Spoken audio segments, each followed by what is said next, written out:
Here's how you can grow your business to the $10 million a year mark and beyond. Now, keep in mind, it's not just going to be AI that gets you there. However, if you've got an established business, you know you can operate your business well, or you have a competent operator and you have a product that's in high demand, it's likely that AI can help you on this journey. I built out a bit of a framework that I've used for my AI implementation, both into my own companies and into the companies that I'm working with as a consultant. I just want to show you guys that framework, what that looks like, and what to kind of look for before you ever start implementing AI into your business. So basically, there are three things. Number one, you want to look for an increase in revenue, or a potential to increase your revenue by at least 20%. So what does that mean? Well, if your revenue is at, $10 million, or let's say even just $1 million, you want to see that the AI tool that you're implementing has the potential to increase the revenue of your business from 1 million to 1.2 million. If it is not an opportunity to increase revenue, then it's probably not worthwhile investing into it. Now,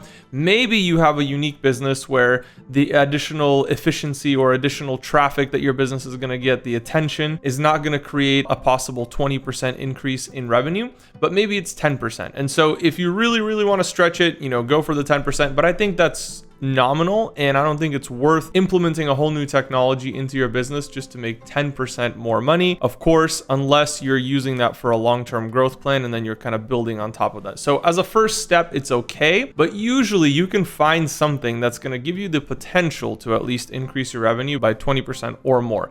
And so basically what we look at is things that can drive more traffic. Let's say you have 1,000 leads in a year, and out of that you're making $1 million.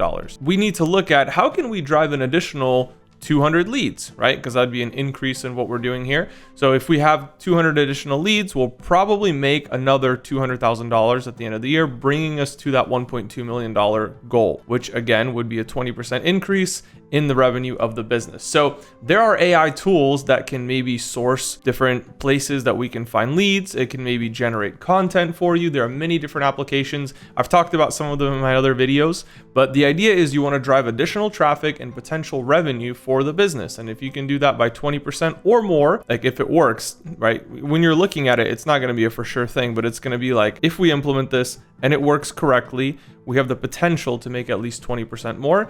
Then in my book, that's a worthwhile investment. So I would invest into that technology and I would implement it into the business to see if I can grow the revenue of the company. The second criteria in the framework that we look for is that we can decrease expenses by at least 30 to 40%. So not 20, but 30 at least to 40, because we kind of want to overshoot. And then if we're only saving 10 to 20%, it's still a good thing, right? It's still a worthwhile investment, still a worthwhile technology. And this one is a little bit easier because really AI can equip some of your employees to be just a lot more effective at what they do. So things that would normally take maybe tens or hundreds of hours can now be squished into a very, very small time frame, maybe 1 to 5 hours for that person to do 100 hours worth of work, because AI can do a lot of the heavy lifting. It can do the research, it can do the formatting, it can do reviews. Like, it's really, really useful for that. And another aspect of it could be like, let's say even AI content creation. Let's say you have 10 people on your content team and you're pumping out all this content every month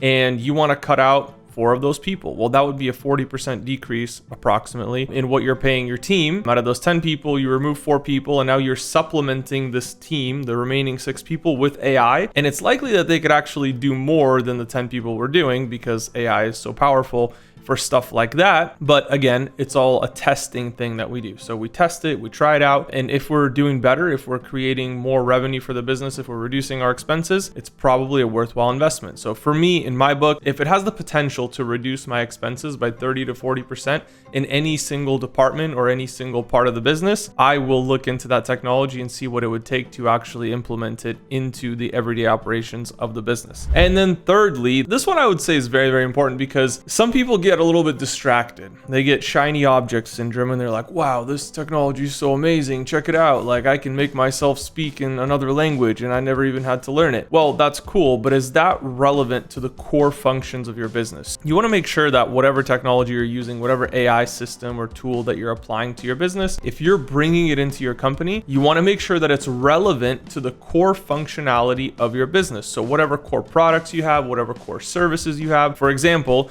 if you are an attorney and you have contracts that you're preparing for people. Well, a lot of times those contracts are pretty templated or pretty boilerplate, and it's very easy to have AI just create your first draft. So normally a person would have had to do that. They create the first draft, they do all the research, they give you all the summaries of everything, they tell you what relevant cases there are and stuff like that. But now you could literally eliminate that person's job for the most part, or they can handle 10 times as much maybe. And you have AI do all that research, you have AI do the first initial draft, and then of course you have an attorney review it and take a look at what's going on there in order to make sure that everything is actually legitimate and accurate and all that stuff. Very, very important, of course, that review process. There are literally specialized tools to do stuff like that. And that's just one example, but that's a core offering of the business. So now this law firm can service, let's say 5 to 10 times as many clients because they have all these different things that they're preparing, but now they're preparing them 10 times faster, whether it's a document or a lease or a review or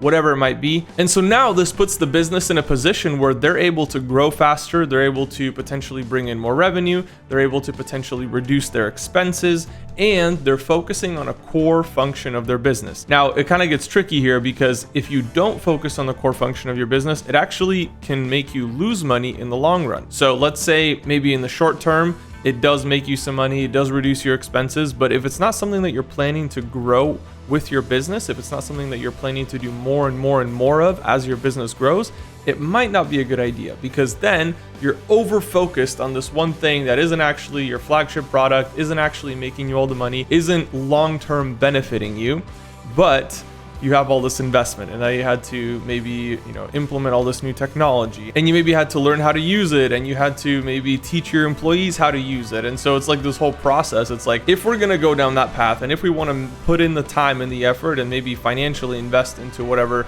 this tool is, let's at least make sure that it's focused on a core area of the business and it allows us to expand that ability to deliver more of that product or service to our clients, because that's what they love us for. So anyways, that's my framework for implementing AI into a business. I use that personally and I use that with my consulting clients as well. It's something that's been super, super beneficial in identifying those gaps on what exactly to implement, how, and most importantly, when. Anyways, guys, make sure you like, comment, and subscribe, and I'll see you all on the next video.